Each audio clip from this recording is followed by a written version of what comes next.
How are you doing, sir? I'm still learning. And that's what we love to hear. A lot of folks, that shows you that you still learn. A lot of folks think they know it all, and they don't need to learn. They need to hear anything or read a book. Or they just don't need to do anything at all because, they're maxed out. I think their brains are maxed out. They're the ones that know it all. But again, you're teaching us about racism, white supremacy, and folks, like I tell you, you've got to listen very keenly to how Neely Fuller explains it because he uses logic, cause and effect. And, what they always say, if racism and white supremacy, if you don't know if you don't understand, that's what I'm trying to get at. If you don't understand how it works, that's racism, white supremacy, and all that it entails, and everything else you think you understand will only serve to confuse you. A lot of confused folks out there, and I'll be the first to admit, when I first heard about racism, white supremacy, I didn't get it. I had to take some extra classes from Dr. Wilson before I finally get it. So don't be angry with yourself, and if you don't latch on to it the first time, just keep listening and look at some of the tape, listen to the tapes, or go online and listen to what Neely Fuller has to say, but listen really, really keenly to what he's got to say. Neely Fuller Jr., a lot of talk has been about with the Jay-Z and making this deal with the NFL. Some people were saying that he sold out. Some people are saying that he shouldn't be the one to sit across the table with these NFL owners. We should have sent somebody else, maybe like a Claude Anderson or somebody, or one of these college professors that we have who are great, skilled negotiators to cut the deal, instead of a guy who made his bones on selling drugs and hyping records. I want to get your thoughts on that. How does this fit into what you teach us about racism, white supremacy? Well, I don't really teach. I just give opinions as a fellow prisoner. I say I'm a prisoner of war, a victim of white supremacy, and I look at all victims of white supremacy as perpetual prisoners of war because we were born in captivity. There's never been a time when someone officially made it true that a peace was declared. War was declared on black people when, I don't know, but I was born into a system where people informed me in my face every day about what my status was, and they say, because you are what they call a colored boy or a Negro or a person of color, or you're black, and therefore you are born in a system that declares and has made functional the fact that you're in a category, you're born into a category of being eligible for domination and mistreatment. Domination and mistreatment by whom? Dominated and mistreated by anyone classified as white, because you're classified as, quote, unquote, non-white. So therefore, that makes you eligible in all areas of activity: economics, education, entertainment, labor, law, politics, religion, sex, and war. You are eligible, Neely Fuller, and everybody who is classified like you are classified, non-white, you are eligible to be mistreated by anybody classified as white. And so that has never stopped. Some people say, well, slavery ended in the 1800s. Well, mistreatment is slavery. So the mistreatment didn't end, so slavery didn't end. Anytime you're being mistreated and nothing is stopping the mistreatment, you are, logically speaking, not according to someone's opinion, but just think about it logically, because that's what I try to follow, the logic. If you are being mistreated for 5 minutes, and then at the end of that 5 minutes, the mistreatment stops, then you can say that you were a slave, and that would be an accurate label for 5 minutes. A slave to whom? The person who was mistreating you. So getting to people in answer to the question directly, I'm not qualified as a prisoner of war to say what Mr. Jay-Z should or should not do, according to what I've concluded in my writings. I call it VGQ, Victims Guaranteed Qualification, because I say that all victims, all prisoners of war are equal. And one prisoner is not qualified to tell another prisoner how to react to his or her status as a prisoner. I can make suggestions on a one-on-one basis to the person, but actually to stand before anybody and say, I represent all of the prisoners of war. I represent all of the non-white people on the planet. I represent all of the people classified as black and or colored or people of color. I'm not qualified to do that. Each and every individual victim, logically speaking, is qualified to, quote, unquote, represent, quote, unquote, him or herself. Each and every victim, think of the world as a prison for non-white people, for people of color. So I'm just shuffling along in the prison uniform, which is the color of my skin, with all the rest of the prisoners. And I'm not in a position to say that prisoner can't say this, that prisoner can't say that, because I'm the smartest prisoner in the cell block. I mean, how did I get that position? And they say, well, other prisoners might say that you're qualified to be the spokesperson. Yes, but it's the warden of the prison and the guards, the people who master the prison, who make the final decisions on everything. So I just look at whatever prisoner says that, hey, I'm going to speak up today and I'm going to say things to the warden that other people are not saying, and I'm going to just try to get points with the warden, and y'all can do what y'all want to do. Well, that's the way it really is. Now, that was a long-winded answer to the question, but I just wanted to give a foundation for what I was saying, and that is, I call it VGQ. I have it in the textbook for victims of racism. I invented a term called Victims Guaranteed Qualification, VGQ, meaning if you're a victim of white supremacy, you are automatically qualified to say, and I underline the word say, anything you want to say about your victimization. And no one else is qualified to overrule you. Yeah, hold that thought right there. We got to take a short break. I'll let you finish that thought on the other side. I've got some questions for you. 800-450-7876. You want to speak to Neely Fuller Jr.? We'll take your calls after this short break on FM 95.9 and AM 1450. WOL, where information is power. And thanks for staying with us, folks. Again, our guest is Neely Fuller Jr. The number to call to speak to Neely Fuller Jr., 800-450-7876, discussing racism, white supremacy. And again, you've got to listen really, really keenly to what he's saying, because he uses logic to prove his points, cause and effect. Neely Fuller Jr., before you left, you said we're basically all in the prison. Some of us don't know that we're in a war. But what about the folks, and we go back to the Jay-Z's and the millionaires, the Michael Jordans, the rich people in our community?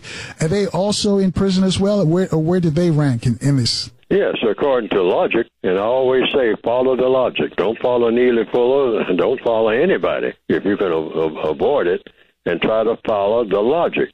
You owe that to yourself. Each individual prisoner of war, each individual victim of white supremacy should count as an individual. That's why I titled my book, The United Independent Compensatory Code, because I say we're supposed to be united in what our goal is, and that is to replace the system of racism with a better system, which would presumably would be justice. We are individual victims of racism. We collectively we are victims, but we are also individuals. That individuality shouldn't be given up for any reason, because there are messages sent to each individual. I think the ladies who coined the phrase Black Lives Matter, I don't know what they meant in detail, but it seems to me that that's sending a message that every person counts, that we are not just some type of lump that you throw together because we are prisoners of war, that we have our own individuality as prisoners of war. And I think that's the correct way to look at it, because ultimately I think each individual like you're born individually. Even if you are twins, you're twins, you're two. You came from the same ovaries, you came from the same source, but you are different. A lot of us know twins, on a personal basis, and they may look exactly alike. Two people born, you might say, at the same time, same mother, same father, the same conditions, but they are different. Why? Simply because they are two. That's the logic. And they may be born at the same time, which might be a dispute even about that, because it might be a fraction of a second difference in the time one comes in to the world and takes that first breath. Just one fraction of a fraction of a fraction of a second, and then the second one comes. So, logically speaking, that should be given some type of credence, some type of belief, some type of logic. That should be considered. Because many twins do not die at the same time. They're born at the same time, if you want to say that they are actually born at the same time, but it might be years apart after one dies, before the other one dies. But just to make that point. And so I'm saying, therefore, like black people have this thing, and I've written on that, about one black person selling out another. Well, as equal prisoners of war, one black person can't sell another. One prisoner of war can't sell another prisoner of war. Why? Because you don't own him in the first place.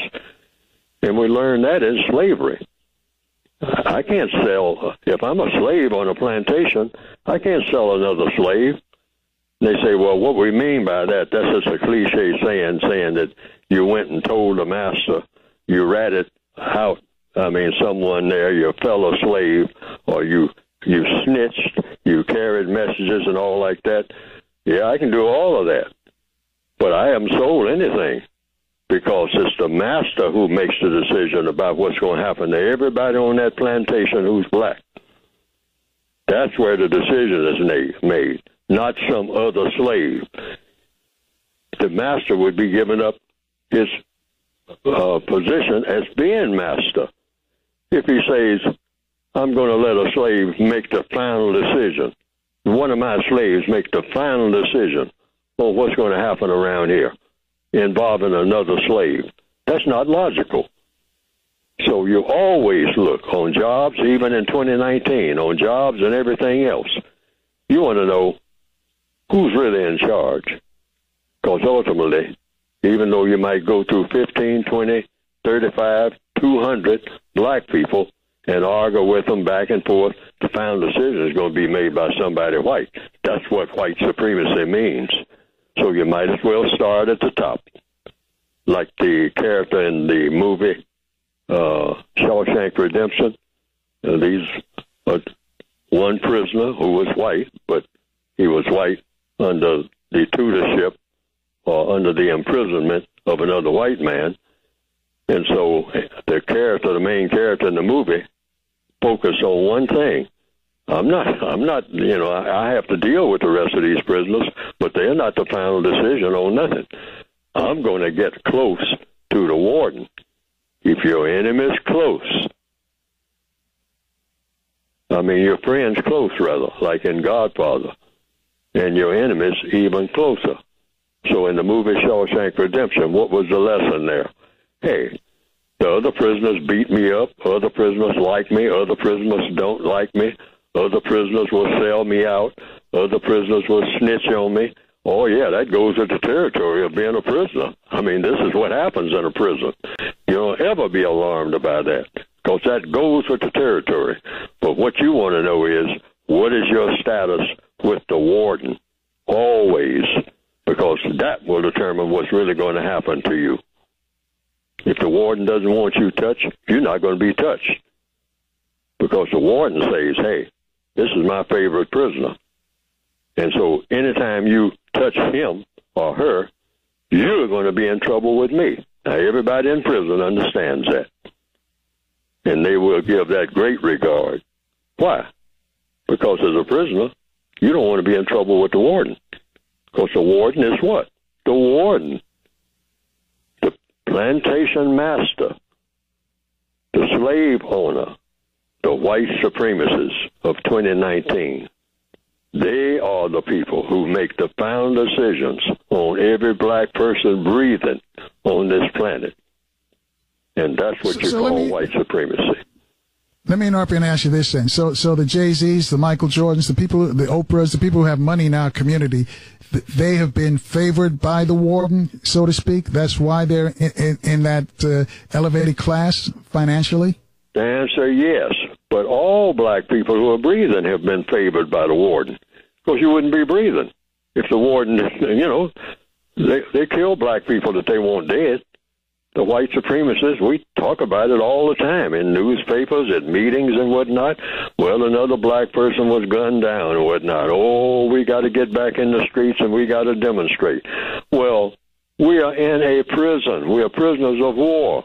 We should expect to be gunned down in a prison, a military camp, which is what the entire world is for a black person, and you're a prisoner in that camp. You should expect to be shot at any time, either by another prisoner or by one of the prison guards, and nothing be done about it. We should expect that. That's why we have to change the system. And by changing the system, we have to dismantle the entire prison. Anything short of that is just postponing until the next event and the next event and the next event. As long as you have a prison system, you got a prison system. And all prison systems work somewhat similar, one to the other. And prisoners are favored. In answer to, direct answer to the question, prisoners are favored in a prison.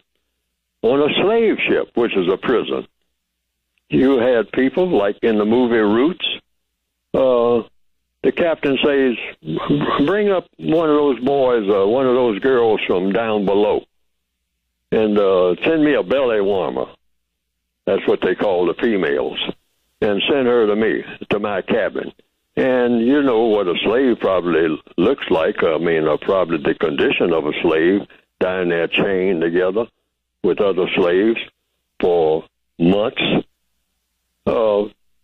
I guess she was in pretty bad shape when she came up that stairwell or ladder or whatever out of that hatch and was sent to the captain's cabin. So the captain probably did what? Say, well, I don't want a slave that's been down there swimming around in feces for 6 months touching me here in my cabin. Stop and think about it now, because these things actually, you can just imagine, had to happen. So he say, take her down there to the forecastle or to the rear deck and get some buckets of salt water and whatnot and clean her up. And then send her to me. Naked, of course, because they're all naked. All right. And that's going to be my, like I said in the movie Roots, my belly warmer. But see, she got privileges now.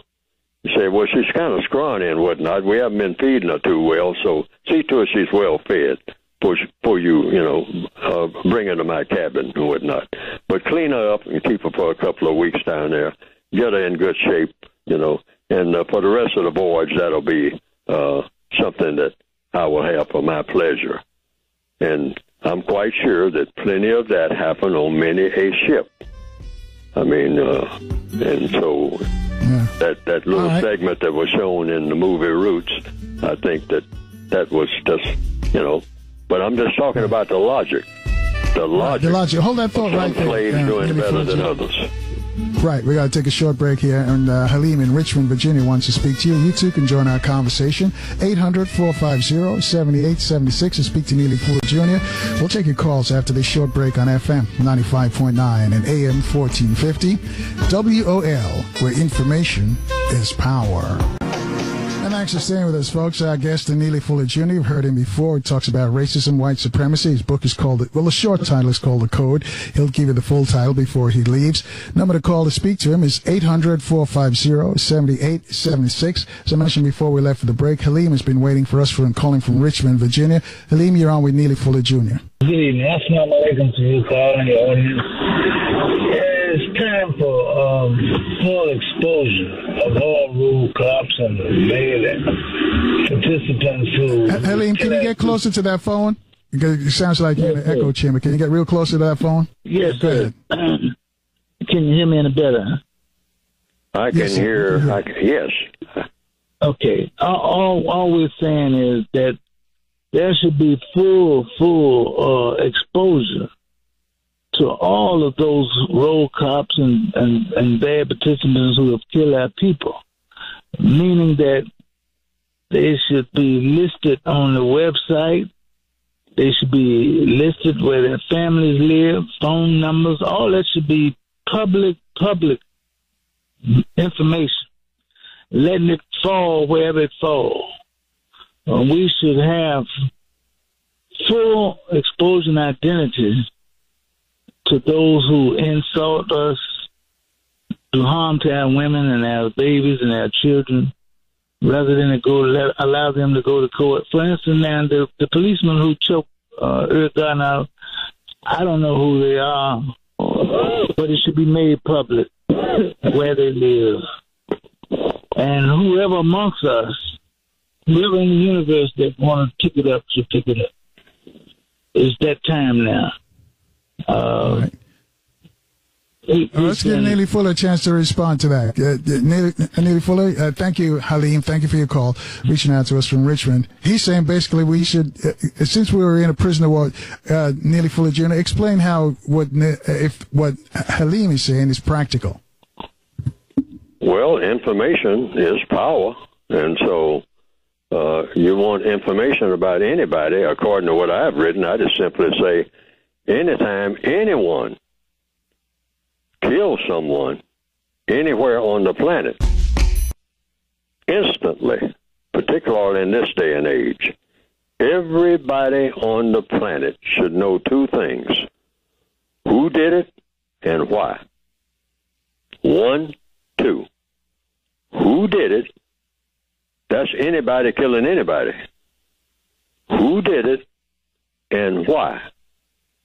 When one person takes another person anywhere off of this planet, in other words, you go into the other world, you kill a person who is walking around breathing, you stop that person from breathing, willfully, deliberately, accident, whatever. Anyone who kills anyone, everybody on the planet should know who did it and why.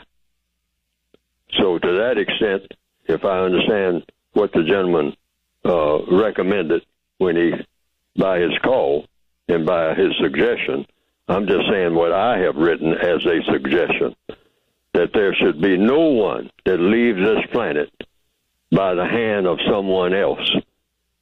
And something about it is a mystery. Why? Because the white supremacists strive on mysteries. That's why the bookstores are full of what? Books about mysteries. They call them whodunits. Some books cost a whole lot of money, $50 maybe. The big, thick books, and they call them bestsellers. They call them blockbusters. They put them on display up in the windows. And it's about what? Murder.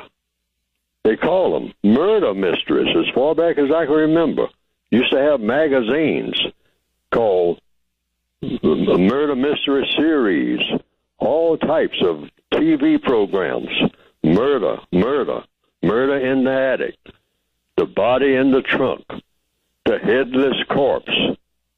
The white supremacists glorify killing. So our response to any kind of killing should be, well, for openness, anytime anybody, anywhere on the planet kills everybody, kills anybody rather, everybody should know who did it and why, and then work from there. That's my opinion. Thank you, honey. All right, thanks, Helene. Thanks for your question. Neely Fuller Jr., racism, to eradicate racism, do we need white folks? Do we need, can we do it by ourselves? Is it something we can achieve by ourselves? You said to replace it with a system of justice. Can it be done just by ourselves or without white folks? Well, we have to find that out. That's why I call what I've written the compensatory code.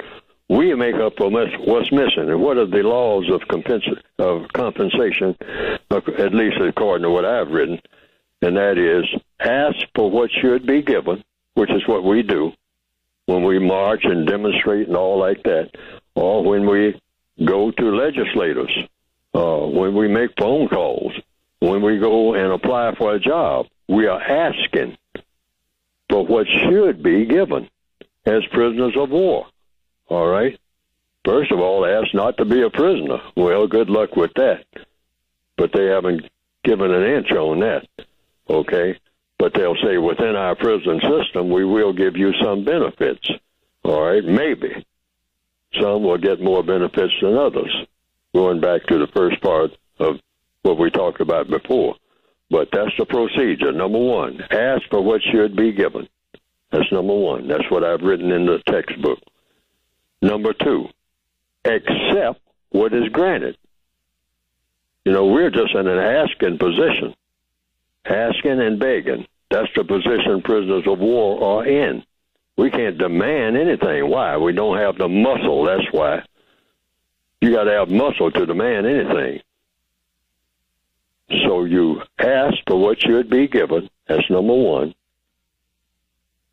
Number two, accept what is granted. Number three, compensate for the difference. The difference between what? The difference between what you asked for and what you got. In other words, you ask the white supremacists for whatever it is you need, because otherwise you got to do what you call take it, and good luck with that. As a prisoner of war with nothing going for you except your black uniform, when it comes right down to it, your skin is your prison uniform. That's all you got when you make your demand. Walk in there with your prison uniform and making demands. Where's the muscle? There's no muscle there. Every prisoner knows that, who's using logic. So you're always asking or begging. What's the difference between asking and begging, according to logic? Begging is asking twice. Anytime you ask once, that's asking. If you ask twice, that's begging. So when black people say, I ain't no beggar, the question is, have you ever asked anybody for anything twice? Because the minute you ask twice, you're begging. I'll give an example of that. The Corleones. I'm going back to the Godfather movies. I get a lot of things that are right there in your face right from the movies, because the white supremacists make movies to send messages to other white people, all right? Like they write the murder mysteries, like they write novels, all right? They're teaching. These are teaching mechanisms. Movies are great teaching mechanisms, and black people can learn from looking for the lessons in movies. So what did the Corleones do in Godfather? What did Tom Hagen say to a movie director? Said the Godfather never asked for a favor. Twice, when he's been turned down once. And so the movie director said, well, hey, I don't care what the Godfather said, you know. I'm telling you and the Godfather, I mean, you know, they're not going to get nothing out of me. Johnny Fontaine never gets that part in that movie. Now, you get the blankety blank out of here and don't come back, and you tell the Godfather or whomever sent you, if they try any rough stuff, I can handle it. Well, he didn't get another request because they don't ask twice. He got a horse's head in his bed, his favorite horse. It costs all those hundreds of thousands of dollars, and he don't know how that horse's head got there. Now, that was a message being sent. Hey, just like that horse's head is in your bed, that could have been your head. Because how did a horse's head wind up in your bed while you were asleep in that same bed? That was the message. Now, the white supremacists send that type of message to the entire world. They'll tell you, I'll ask you politely, because I don't really have to ask for anything. I have all power over everything, all of you dark people. So I'll ask you once, just out of courtesy. But if you don't deliver, the next thing you're going to get from me, if I want to do it, is a whole lot of harm done to you, and nothing can protect you. Now, the white supremacists put that to black people all the time. We know that. Instinctively, we know that. But we like to pretend that we don't know that. And that pretense gets a lot of us in serious trouble every day. Right now, as I'm speaking, as we speak, right now in this program, some black person is pretending that he or she got muscle that you don't have. And I'll give an illustration. Right this minute, somewhere, you're violating what the code says you should never do. And that is, you're getting pulled over. All right, hold that thought right there, because we've got to take another short break. I don't want to interrupt your thought, because I know it's getting good. 800-450-7876. You too can speak with Neely Fuller. We'll take your calls after this short break on FM 95.9 and AM 1450. WOL, where information is power.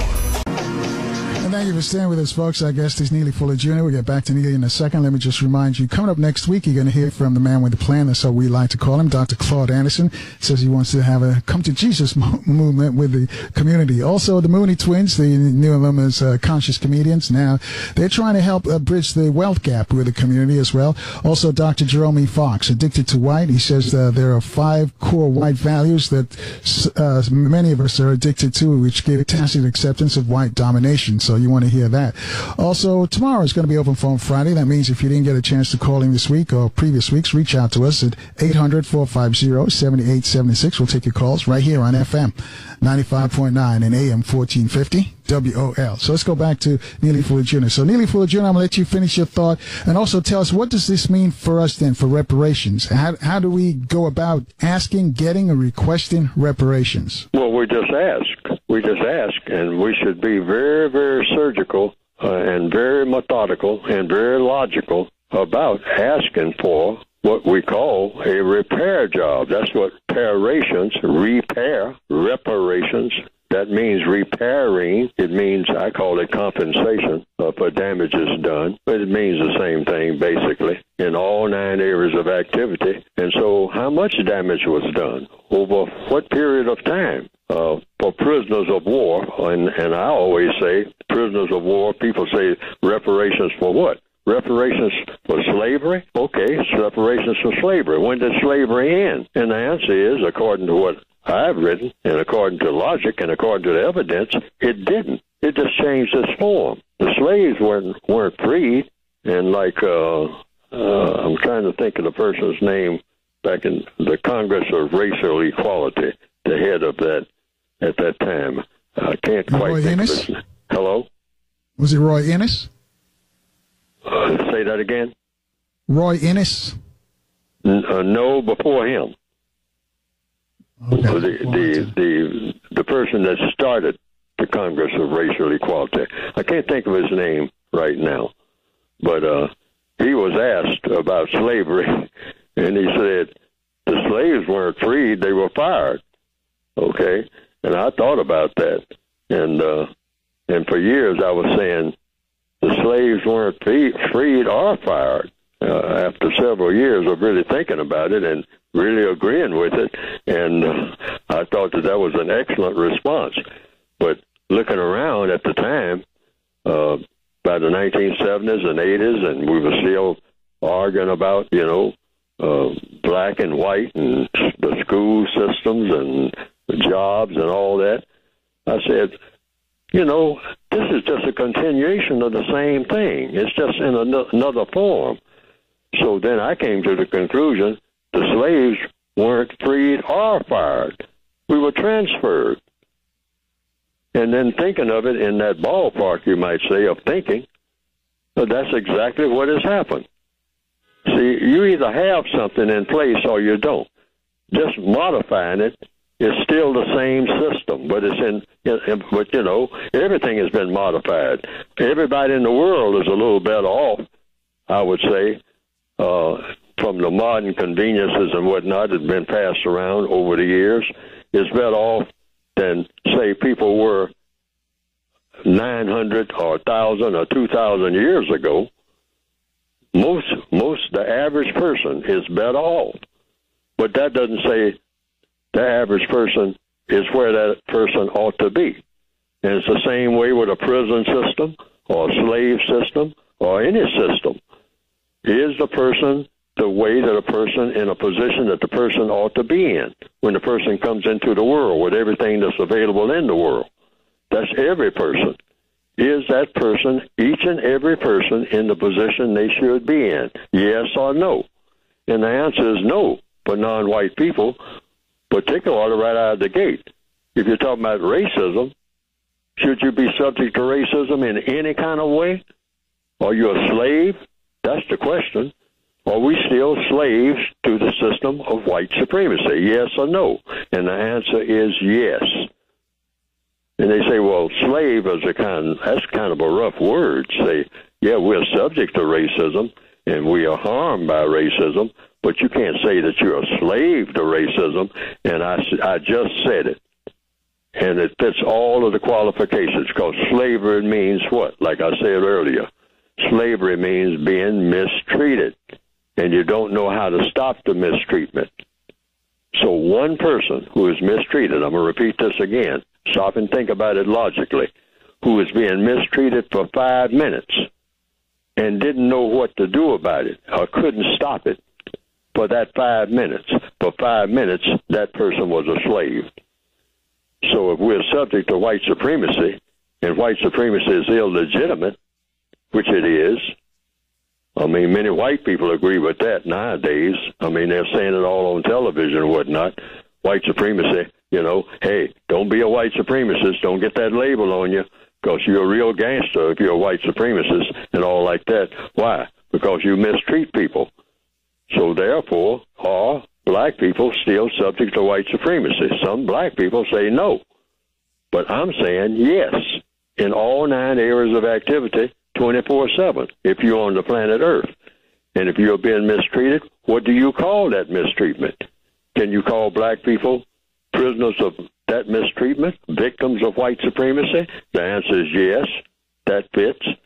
Well, can you say that we're still slaves? Didn't slavery end in 1865? The answer is no. We're still being mistreated.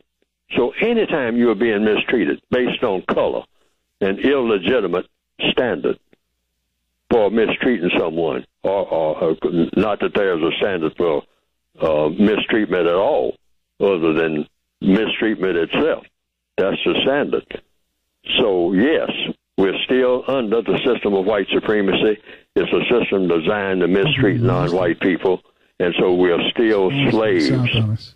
So we need to just get rid of slavery, period. We'll try and the reparations means you get rid of the entire system. You cannot repair patchwork or by paying off, you know, some black people and have us running around celebrating for 15 or 20 days or even 5 years. I mean, that'll take just about that amount of time for all the money to run out. And we'd be right back where we started from if they pay us cash. So I do have an idea about what the repair job would be, and that would be an ongoing thing. That repair job has to be something like, well, if you want to use some kind of model as a beginning, that would be something like what we call the George Marshall Plan, or veterans, the plan that they had for veterans right here in the Northwestern Hemisphere when they came back from World War II. So you outline an entire plan that takes care of everything, housing, health care, etc. And it's kind of open-ended. You got to keep it open-ended. You can't have a cutoff point. Because you have a cutoff point, the white supremacists will get busy right away and accept that. Because they'll say, hey, we set a cutoff point, we'll make sure that we do this and do this and do this. And when they reach that cutoff point, I mean, we will cut them off big time. And they better not ever say, come to the table asking for anything else. And they will be worse off than they were before. We can see to that before we even get out of the gate. And that's what the white supremacists got planned right now. I'm saying that right now about this reparations thing. Black people think that they haven't got that figured out, how all that's going to end up. They don't do anything without figuring out how it's going to end. Yeah, black people believe in that Jubilee time up front. They're not thinking about the back end of it and what kind of shape we'll be in after we get paid off, particularly in cash. So it should be open-ended, meaning as long as there's a need, you ain't done no repairing at all. You got to repair all the damage that was done and don't have a relapse. All right. 800-450-7876 to speak to Neely Fuller. Dr. Neely Fuller, James Farmer, that was the founder of CORE. I think that was the name we were looking for. One of our listeners told us that James Farmer, was that? Or Bernard Rustin? No, it was someone else. Somebody else? Okay. Yes, sir. It was definitely someone else. I can't think of his name. He had a peculiar name. I can't. Right. Floyd McKissick. Oh, Floyd McKissick. McKissick. He made that statement in Jet magazine. I remember it now. See, my memories began to fall apart. And I think even some of the listeners may have noticed that. Also, I'm having trouble doing something that's a code violation, really, and that is staying focused. You will ask me a question, or a caller will ask me a question, and if you don't watch me close, Neely Fuller will start talking about something that has nothing to do with the question that was asked, because I ramble a lot, and that's a code violation. No. Answer a question straight up. A yes or no answer, if anything, if you can really make it concise. Otherwise, you get what? That deadly thing that should never be in a conversation about race. And what is that? Confusion. Got it. Right. Neely Fuller or nobody else should be made exceptions to that. One thing I cannot do is cause confusion. Man, that is a deadly sin in counter-racist codification. The least bit of confusion, because we can't stand no more confusion. We've had enough of that. All right, hang on a sec. Tony's calling us. He's on line one. He's in Riverdale. Tony, you're on with Neely Fuller Jr. Thank you, Carl. Mr. Fuller, according to logic, the civil rights people, with all their marching and protesting and demanding jobs and justice, are they doing anything truly constructive for black people? They? Well, see, when you say they, I mean, that includes, according to logic, that includes, I'm a they, and so the question is Neely Fuller doing anything constructive? Because nobody's going to help prisoners. We don't have any magic people, moving around somewhere in outer space, that come around in the middle of the night and whisper in our ears while we are half asleep and tell us what moves to make, and that they got our back and that they will, if we get into trouble, they will come to our rescue. I don't know of any such force. So it's all of us. If we don't have a code, I always say that's what we need. I say that's the missing link. A code. A code meaning what? Like in compensating, in making up what's missing. When you've been turned down, when you've been told no, we should have a code for what is our next step. And we should already have that next step, that backup plan, already in place. That's what a code is for. You know exactly what to do and what not to do at all times. And like the illustration I started to give a while ago, because someone mentioned something about being shot down, black people being shot down repeatedly and all like that. It's because we don't have a code for even when we get pulled over. That code should be what? I say, don't fuss, don't fight, don't flee. And why? Why is this? Because Neely Fuller said so?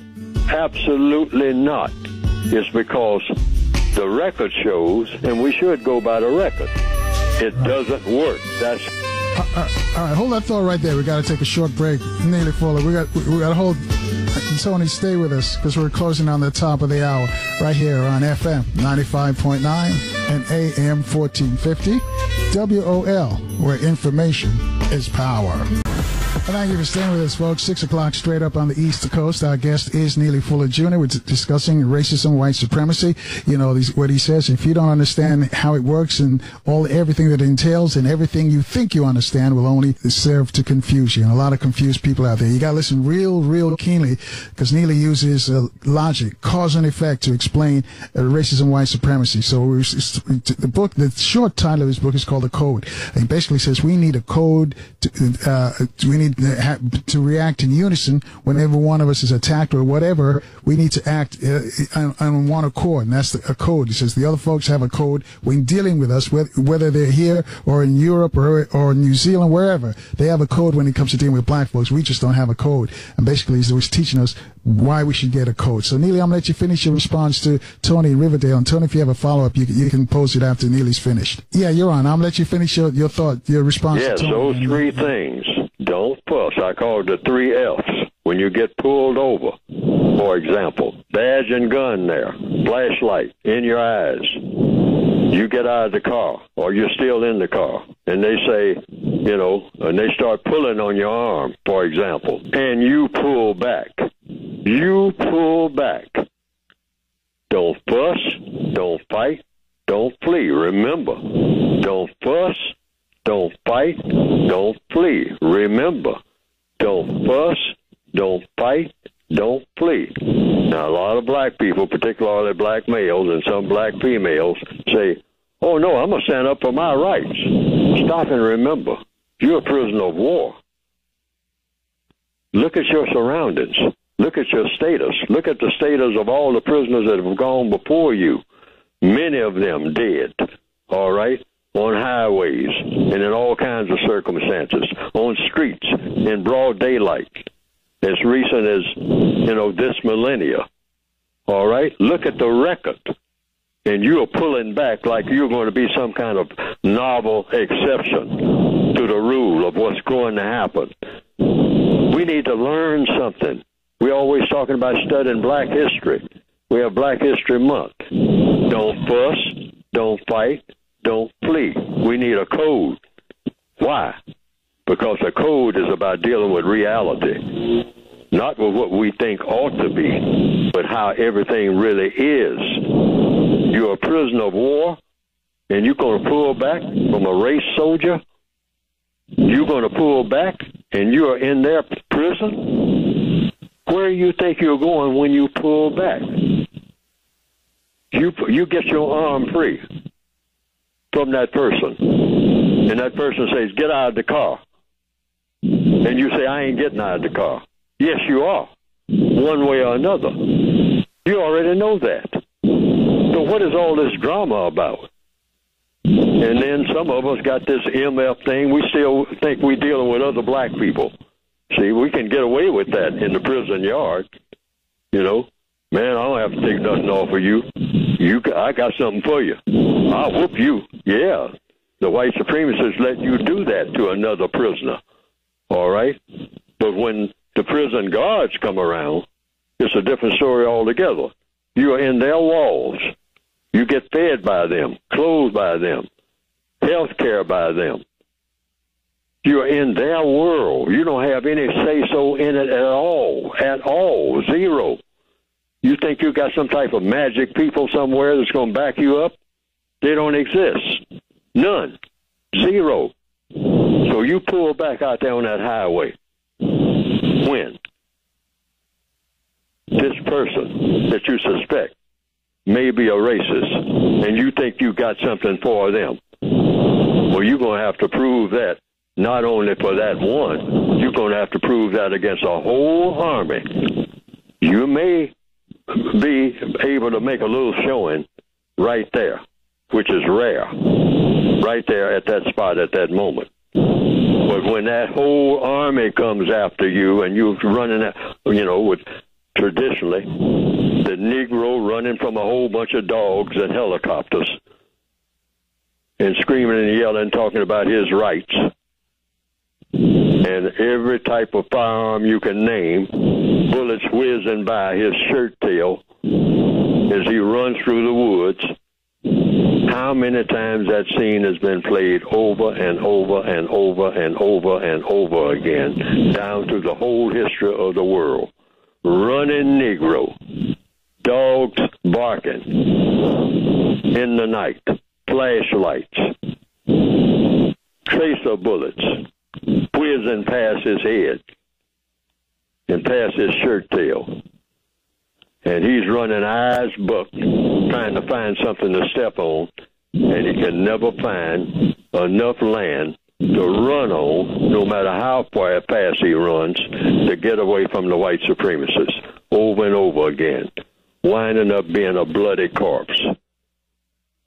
We keep making that mistake. So don't fuss, don't fight, don't flee. If you don't remember anything else other than from this program. I mean, we keep doing that over and over again. Sure do. No, what we should do, he said... Look at this fool running here. This fool. I mean, they love that. You're good target practice when you take off running. That's all you are. A nice fat target. And sometimes you get away. Sometimes, we make it for a few days. And then the next thing you know, it's barking dogs and loudspeakers outside your grandmother's house, because that's where you're going. And they got all kinds of ways, and they're coming up with ways now where the minute you do something, they know you did it. All right? The white supremacists are getting smarter and smarter and smarter. They're the smartest people on the planet. Nobody has outsmarted them yet. All right? They got all kind of technology that 6 months after you do something and you thought you got away, and you wake up with flashlights in your eyes and wonder, how did they catch me? How did they trace me? Somebody must have snitched. No.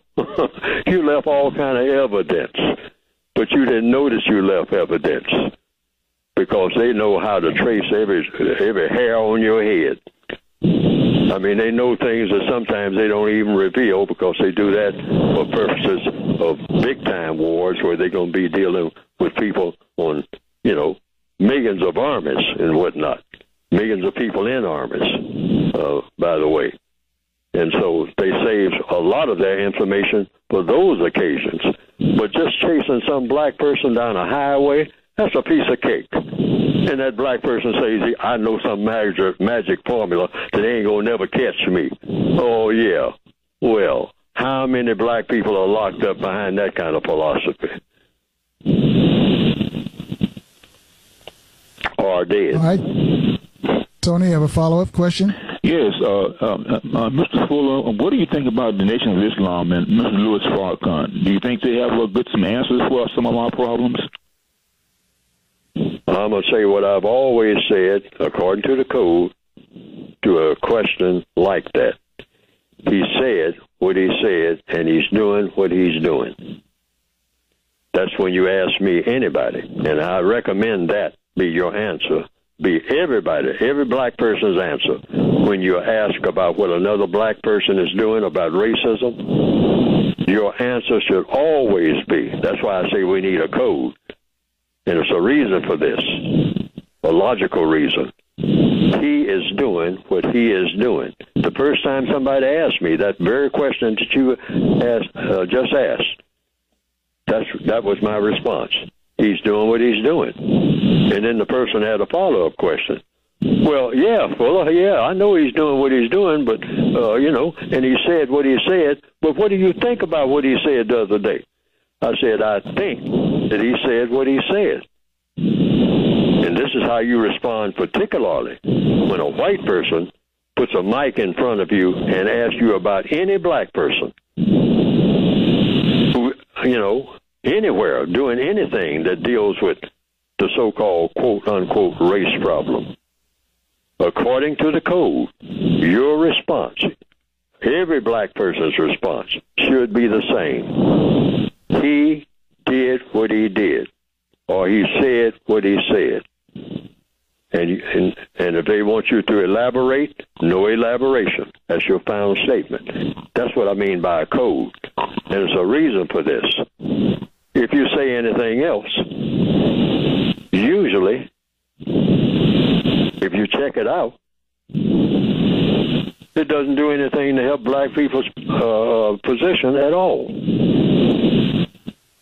But just saying that and stopping right there. She said what she said. Somebody, Maxine Waters was running her mouth the other day, and she said such thing.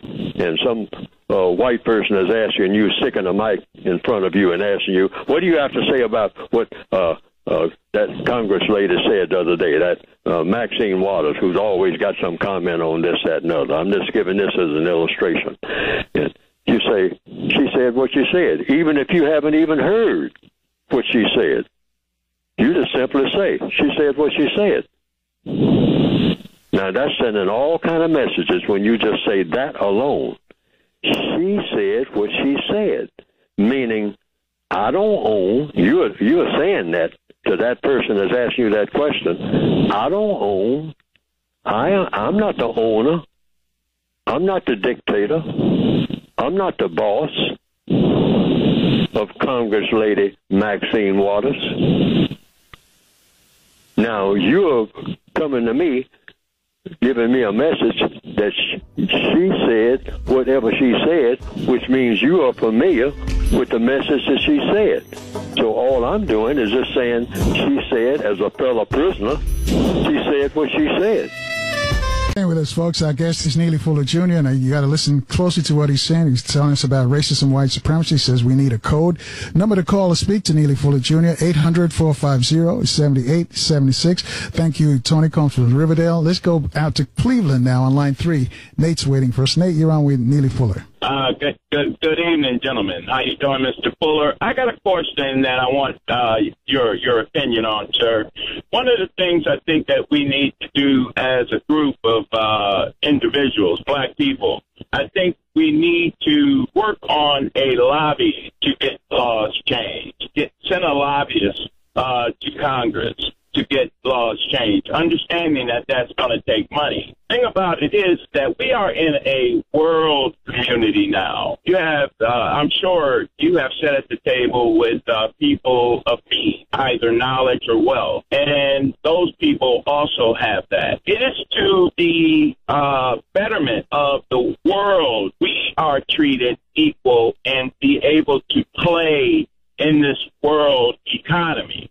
I think that it would support us within the United States, making us more able to live and live better financially, mentally, and things such as that. And it's to the advantage of African people that have wealth to also contribute to this law, to get laws changed when it comes to things that we know are just outright wrong. Police brutality, slavery, things such as that. I'll digress from talking, and I would like to hear if you think that will work.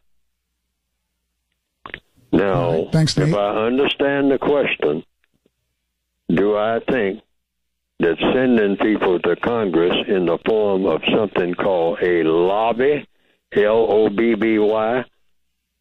A lobbyist, yes, sir. A lobby. And I have to understand the question. See, everything in codification is about understanding what the question is and coming up with the absolute best answer to the question. So, in order to do that, I have to understand, what do you mean by quote unquote lobby?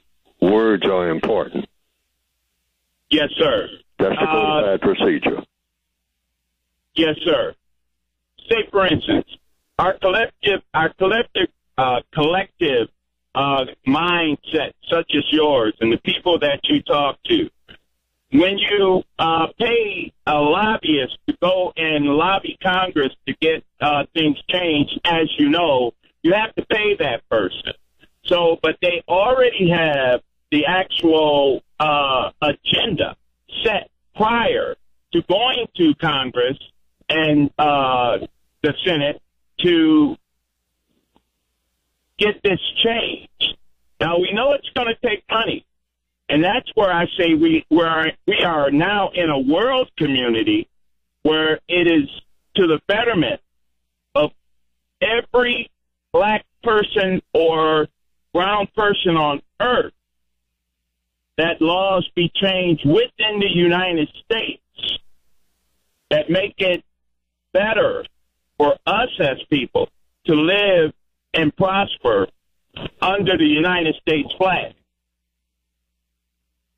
Okay, if I understand, I'm see, everything in codification is about details, not about so much, just how many words you use, but what those words really mean and the power of words. So we got a word here we're dealing with. We say we should come up with something called a lobbyist. We should use a lobby. And a lobby, as you described, would be a person or persons who are very well paid to go and speak for black people. Am I on the correct track so far? People who are well paid, that's what a lobby is. People, black people who are well paid, not beholden to anyone except just to the people who paid them, to do a thing called lobbying, which means, according to what you just said, talk to whom? I want to get this straight. Who do they talk to? Do they get this money that you're paying them for? Who do they talk to? They're going to Congress, Senate. Oh, okay. They even also, wait a minute. Let's just take one. I have to understand what you're saying, see, and the audience wants to understand. All right? Correct. We want to get to the details because everything that the white supremacists do has very fine details. They don't skip over anything. That's why they are the most efficient people in the world. All right? That's why they astound people because they are detail people.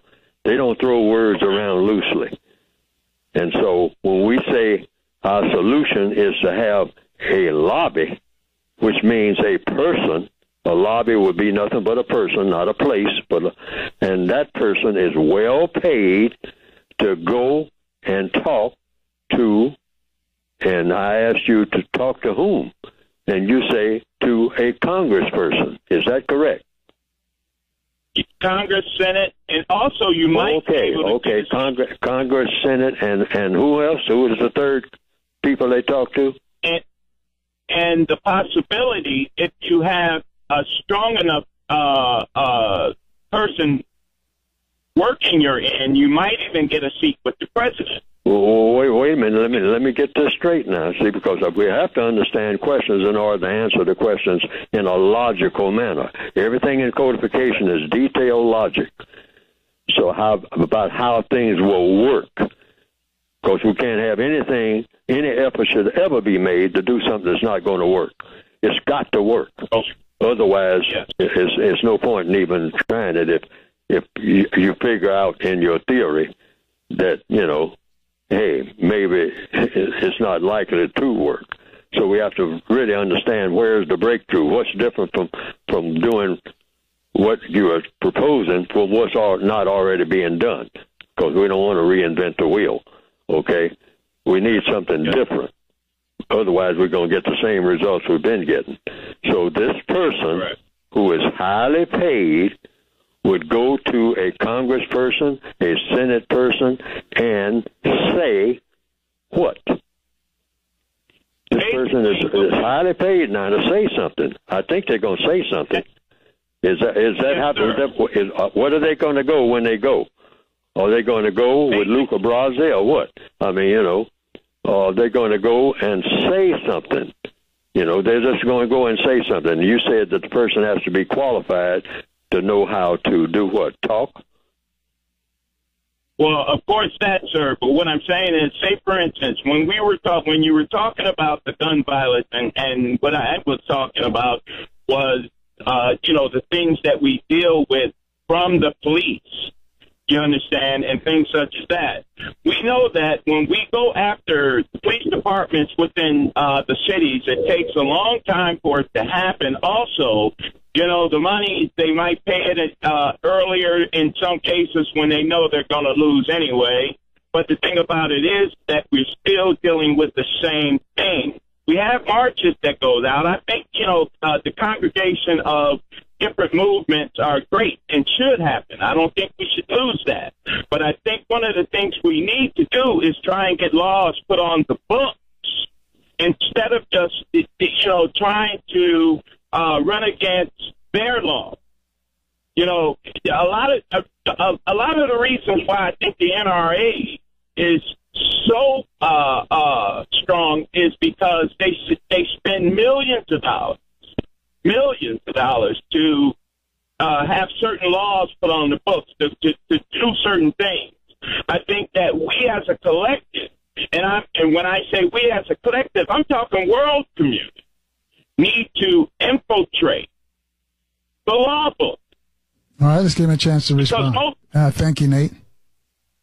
Oh, well, like I say in the book that I've written, that's VGQ, which means you are making a suggestion. That's what I do with my book, make suggestions that we need a code. So you are introducing a suggestion, because that's all that I do. That's all I see most black people doing when we talk about solving a race problem, just making suggestions. So I put in my suggestion.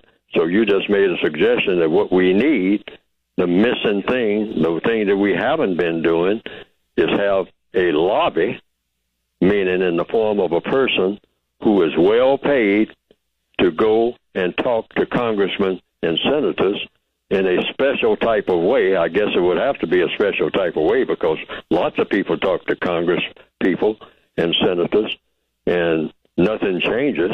But maybe people who are well paid to say certain things in a certain way that would cause a congressman or a senator to react to them in a way that's completely different. And you gave an example of the NRA. It may be something to that. But so we probably need to study how the NRA, whatever that is, National Rifle Association, does that. You say, for one thing, they use millions of dollars. Now, that comes down to a question, because I have this question right now. Does that mean you go to a congressperson or a senator and you bribe them? In other words, you walk in there with an envelope with untraceable money. Is that how it's done? We do live in a gangster world. The system of white supremacy works on gangster principles. So maybe what is called the NRA is a gangster operation. I don't know. But hold that thought right there. We got to take another short break, Neely Fuller. I'll let you finish your thought. And Sylvia in California wants to speak to you. Folks, you too can join the discussion. 800-450-7876. Get you in. Your call's next as the big show rolls on from Radio 1's flagship station. We're on FM 95.9 and AM 1450. This is Neely Fuller Jr., the number to call. Speak to Neely. It's 800-450-7876. Discussing racism and white supremacy. He says if you don't understand how it works, everything else that you think you understand will only serve to confuse you. A lot of confused folks out here. You got to listen really, really keenly to how he makes his points, because he uses logic, cause and effect. Neely Fuller, you want to finish responding to our last call? Nate in Cleveland, or do you want to take another call? Well, I'll take another call, but in wrapping that up, I would just simply say everything that everybody suggests on this program where I participate, all of our suggestions should be considered equal until they are tried, and those that work should be used, and those that don't work should not be used. It's just that simple. Black people should stop doing things that don't work. we have a kind of a reputation. They say that's the way black people think. We go and seek out things that we know are not going to work. I mean, like the way that we react when we are pulled over and whatnot. We know that what we are going to do is not going to work in our interest, but we do it anyway. They say that's the definition of the N-word. And the whole world say that makes black people a laughing stock of the world because we keep doing things that we know is not going to work before we do it, but we keep doing it anyway, somehow calling it a part of black culture. They say, which makes no sense at all, but they say that's the definition of the N-word, a person that does not make sense, ever.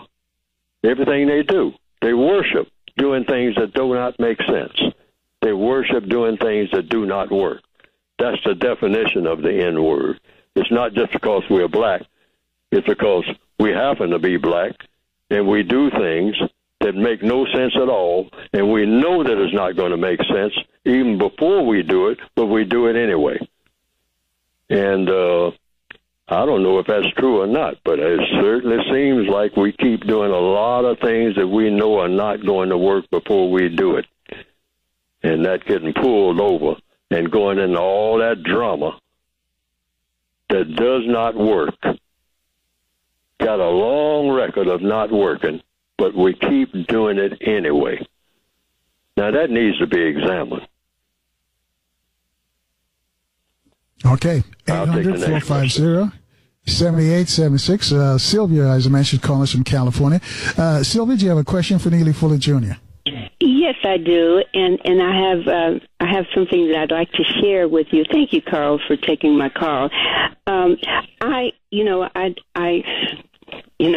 worried with this word supremacy. So I decided I would go into Webster's dictionary, and I went into Webster's dictionary, and I wanted to know what the definition of supremacy was.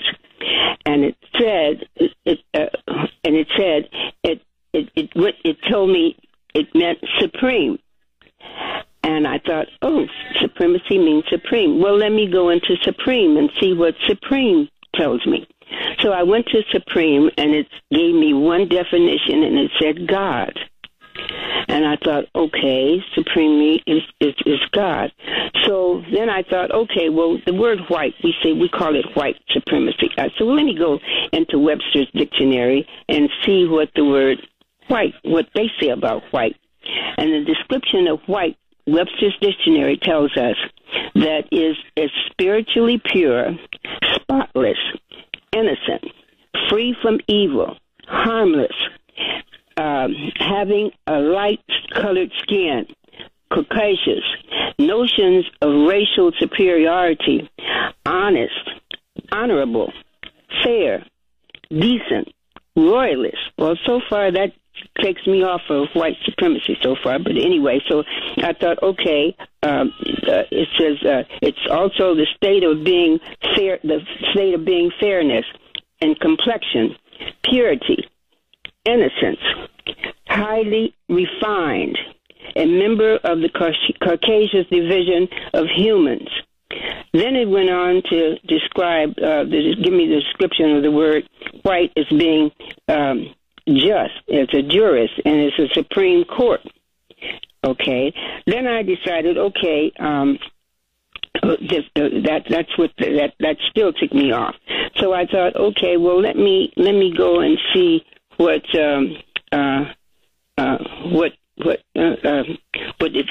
black, for the word black means. And it gave me a description. Webster's dictionary told me that it was we are inhabitant of Africa, Australian, Melanesian, descendants of other parts of the world. And it says it's something that is soiled, dirty, evil, wicked, harmful, disgraceful, full of sorrow, sufferings, sad, dismissal, gloomy, and it took me to, I said, okay, well, as long as we're saying white supremacy, then we're calling this system godly. because that's what it means. I feel like I'd like to ask you, Mr. Fuller, would you consider us calling this system an inferior system of mankind? Just change the word and we call it inferior instead of giving it a godly description, because by giving it that, we have given away all of our power, and we're the most powerfulest people on the planet. I'd like to get your response, please, off the air. Thank you. Thank you, Carl. Excellent question. I considered doing that when I first started writing my book in 1957. And I said, absolutely not. I'm going to call it what it is from the white perspective, because that's what it is in a practical sense, not how I want it to be to make me feel better, because I saw that would be the effect, because I ran tests on that. That's the effect. You get a better feeling. But that feeling is the kind of feeling I guess people get, because I never indulged in it. If you use drugs, that's an excellent drug. So I said, no. You look at it from the perspective of how the plantation owner looks at it, the slave master looks at it, the person who is in the actual position looks at it. And they are correct. The white supremacists make it very clear that there is a God superior to them, but they are next in line. That's what they did. They made it very clear, and I picked it up at an early age. The white supremacists said, oh, yes, there is a God that is supreme to all of us, but when it comes to the people here on earth, God says that I am God on earth. I'm God's emissary. I'm God's messenger. I'm God's better worker because I'm white.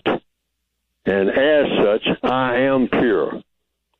I am faultless. I have no flaws. Every move that I make is correct. When it comes to what? When it comes to God? No, they don't claim that. They say that they make mistakes. When it comes to the God that they say they have, the God in heaven, the God that makes all things. But they say when it comes to black people, you got to be white to be a God. And that's exactly where they are. And that's exactly what they say they are. And when it comes to black people, they are the gods of black people according to God. And they make that very clear in their religions and everything else. According to God, oh yes, we are all subject to that all-powerful God that is a mystery to us. But you black people, when it comes to who is your God, it's going to be somebody white on this planet. Maybe not on all planets, but on this one. Somebody white tells you what to do, you better get hopping. Because if you don't, you are disobeying God. Because I'm God's representative. You don't represent nothing. You're black. You're just a vile piece of nothing that I can shape any way that I want to. I've been put in charge of you. That's why I'm in charge of you, Negro. But you can't get it through your thick skull, and you get rebellious about it. And I'm not going to put up with it because my God tells me not to. Now get in the ditch and shut up. And so when I got that message, I got it very clear. So I said, okay, I don't believe you all are telling the truth. But I'm going to use the terms that you use in the law of compensation, all right? Because the antidote to a lie is the truth. I say, I'm going to put that you just said to me and the entire black world, I'm going to put that to a test, using not my words, but your own words, because that's how you deal with evil. You turn it back on itself. I put that on the back of the book. The seeds of the destruction of the system of white supremacy is built into the system itself. like the antidote to a poison. In other words, the same kind of poison that you turned on me, I'm going to use that same poison. I'm not going to invent nothing new because it won't work. I'm going to take the same stuff you handed to me and put it right back in your hand, just like you gave it to me, and let you eat your own poison. Because if what you said to me, sir and ma'am, I'm talking about the white supremacist world, is that you are ordained by God to mistreat me and treat me the way that you treat me, I'm saying I don't believe you. And that same poisonous plate that you are handing me with all these fancy words on them about you being supreme and all like that, I'm going to hand it right back to you just the way that you gave it to me. Not in the form of any black supremacy. Thanks for staying with us, folks. Our guest is Neely Fuller Jr. We're talking about racism, white supremacy. And the number to call to speak to him, 800-450-7876. Before we get back to him, though, let me remind you, coming up next week, we're going to speak with we like to call him the man with a plan, Dr. Claude Anderson. He's got a plan for us. He says he wants to have a come to Jesus meeting with the community, so be sure to tune in. Also, Dr. Jerome E. Fox, his book is called Addicted to White. He says there are 5 core white values that we're addicted to, some consciously, some subconsciously, that give tacit approval to white domination. It's a great read. Also, the Moody Twins are going to be with us.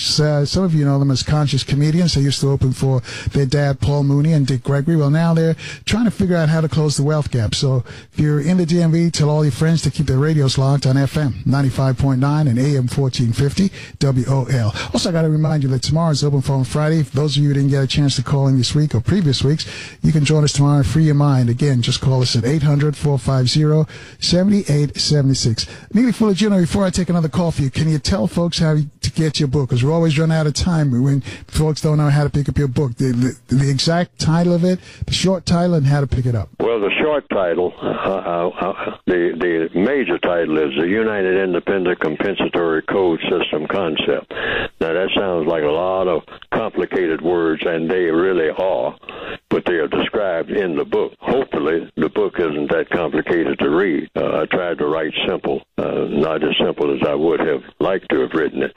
There's a complementary title, a supplementary title, you might say, called A Textbook Workbook for Thought, Speech, and or action for victims of white supremacy. And that's what I consider myself to be. And that's what I consider non-white people to be. And for those who think that they are victims of racism, either directly or indirectly, in any of its forms, I wrote the book for all of the people on the planet who perceive themselves to be victims of the system of white supremacy, which is what I say is the dominant political and religious system among the people of the planet.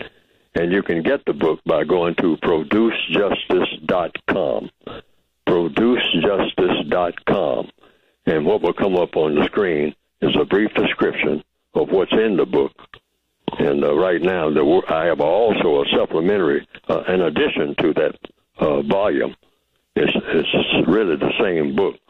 But it's not available now, called The Word Guide. And like the lady that just called in, she's talking about the use of words. But I retain the same definition of the one that she said that the white supremacists use. I retain that because I want them to understand that that's the definition that they gave it. I want the white supremacists to say, I didn't invent this definition. You said that you were supreme. You said you should be supreme. I didn't say that. You said it. And I want this in the what you might call the world court or the universal court to be of the matter of record of who invented that term, white supremacy. You stick with your invention, ma'am.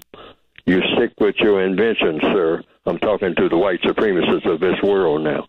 What you invented is a thing called white supremacy. I want you to stick with what you invented. And I don't want you to ever slide away from it later on when you start losing your grip on having it. Now, I got to interject that even while I'm talking about the book. And I have written a book that helps the victims of this poison called white supremacy to defeat it, in my opinion, on an individual basis, because it is addressed to individuals. The book is addressed to the individual victim, what you can do and what you can say, starting with how you talk about it. Starting with how you talk about it, because after you think about things, then you talk about the things you think about, thought, speech, action. Then you have to take the correct action against or rather, the correct action being the antidote to the poison called white supremacy that has dominated this entire planet for ever so long. And that's why I wrote the book. I intend to empower each individual person to bring about the defeat of the system of racism and replace it with the system that should have been in place in the first place, and that is the system of justice. But go to producejustice.com, and you will get my, I call it sometimes in a cliche way, my 2 cents contribution, you might say, to trying to solve the problem once and for all. Because I think that there's a lot of things in this book and a lot of things that I'm saying. I think the formula, maybe not everything that I'm saying, but the basic formula for a code is what we need. Why? Because a code works. We haven't been doing anything that works. And so I asked myself, what's missing? What's missing is a code. The white supremacists have a code, meaning what? They do what works. They just don't have a whole lot of ideas about, I'm going to try this and try that. They try this and they try that, and anything that doesn't work, they drop it like a hot potato. And they only stick with what does work. Now, that's logical, but black people are not known for doing that. We are known for repeatedly doing things that we know are not going to work. And just keep on doing it anyway under the guise of something called black culture, which hasn't proven to be anything worthy of going up against a monolith like the system of white supremacy. Go to producejustice.com and get the book. All right. 800-450-7876. Michelle is joining us from South Carolina. Michelle is on line 1. Michelle, you're on with Neely Fuller. Thank you, gentlemen, and thank you, Mr. Fuller, for your contribution. As a matter of fact, I have your book open. I'm on page 113. This is the area of education. And as you said, the book is laid out, and it has explanations and notes for the questions and answers that you have. But for this particular one, you don't have an explanation or a note. So it's just an honor to get an answer to my question about what you wrote. Okay, the question. According to a compensatory logic, what are the 4 basic ways of teaching, telling about, and or writing about culture in order to produce the most constructive results? You have 4 answers here, and the third answer I'm focused on. Number 3 reads, do not brag about and or glorify anybody's history. Since school is starting, and for us in our area, school has started. Now, there are months where we celebrate the cultures. So how would educators using this book address various histories or cultures that are celebrated in the schools? And may I stay on to listen to your response? Now, your question is what? How do we address the answer that you wrote here? Do not brag about or glorify anybody's history. And as you know, in schools today, we celebrate various cultures because of immigration and the fact that the United States is made of different cultures. So with your answer here, how would an educator address that? Cut right to the chase. In other words, let's follow the logic. Everything in codification is about following logic. Black people don't have anything to celebrate. Why? Because we're prisoners of war. That's why. Prisoners of war don't have anything to celebrate. Prisoners of war should be trying to not be prisoners of war and run around in the prison yard celebrating anything is a form of insanity. That's the codified position.